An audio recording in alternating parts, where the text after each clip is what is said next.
ரகுவம்சம் 20ஆம் பகுதி. வேதமறிந்த சிறந்த பிராமணர் அப்படி கூறியவுடன் சந்திரன் போல ஒளியுடையவனும் ஐம்புலன்களாலும் குற்றத்தை அறவே ஒதுக்கியவனுமான அந்த ரகு அவரை நோக்கி கூறினான்.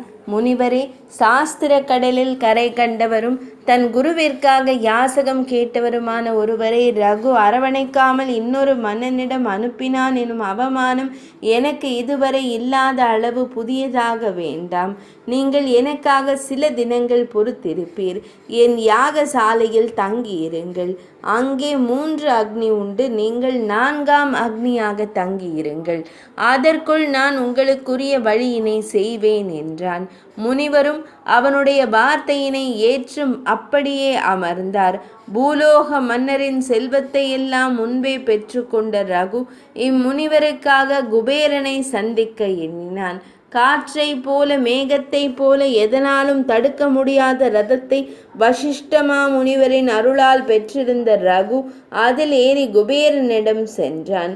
அவன் குபேரனை தேவர்களில் ஒருவராக கருதவில்லை, மாறாக சிற்றரசர்களில் ஒருவராகவே கருதினான்.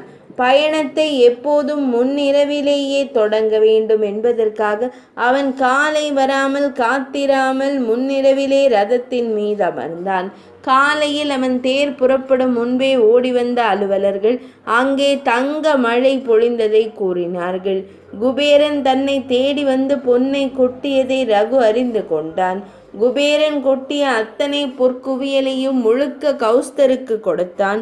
அந்த பொற்குவியலின் பளபளப்பானது தேவேந்திரனின் வஜ்ராயுதத்தால் வெட்டப்பட்ட மேருமலையின் சிகர நுனி போல் மின்னிக் கொண்டிருந்தது. தன் குருவிற்கு சேர வேண்டிய 14 கோடி பொன்னை மட்டும் கௌத்சிகர் எடுத்து கொண்டு மீதியினை விட்டுவிட்டார். ரகுவோ அவருக்காய் வந்த பொன் மொத்தமும் அவருக்கு என்பதை சொல்லி எல்லாமும் அவருக்கே கொடுக்க விரும்பினான். இப்படி ஒருவர் பொன்னை பெற மறுக்க இன்னொருவர் பொன்னை கொடுத்தே தீருவேன் என நிற்கும் அதிசயத்தை அயோத்தி நகரம் அப்போதுதான் கண்டது.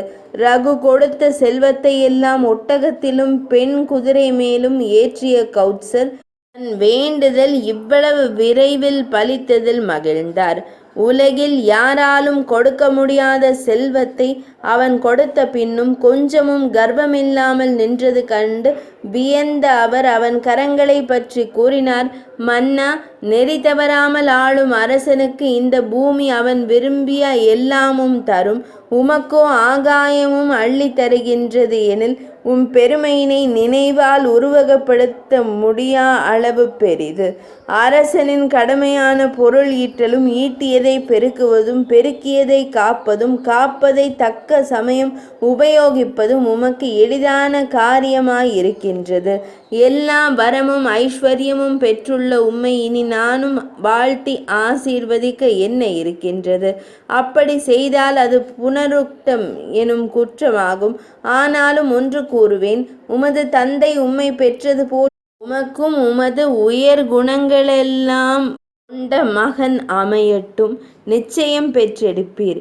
இப்படி வாழ்த்திய பின் முனிவர் தன் குருநாதரை நோக்கி சென்றார். முனிவர் சென்றாலும் அவர் விதைத்த நல்வாழ்வு ரகுவிற்கு மகனாய் முளைத்து வந்தது. சூரியன் உதிக்கும் முன் 3½ நாழிகை நேரமுள்ள காலம் பிரம்ம முகூர்த்தம். அந்த நேரத்திற்கு பிரம்மதேவரே அதிபதி ஆவார். அந்த பிரம்ம முகூர்த்தத்தில் பிறந்த மகன் என்பதால் பிரம்மனின் பெயரான அஜ என்பதை அவனுக்கு சூட்டி மகிழ்ந்தான் ரகு. உருவம், பலம், பெருந்தன்மை, வீரம், குணம் என எல்லாவற்றிலும் தந்தையினைப் போலவே அஜன் இருந்தான். ஒரு விளக்கு இன்னொரு விளக்கில் இருந்து ஏற்றப்பட்டாலும் தீபம் ஒன்றாகவே இருப்பது போல தந்தையும் மகனும் ஒன்றாகவே இருந்தார்கள். 20ஆம் பகுதி இனிதே நிறைவடைந்தது.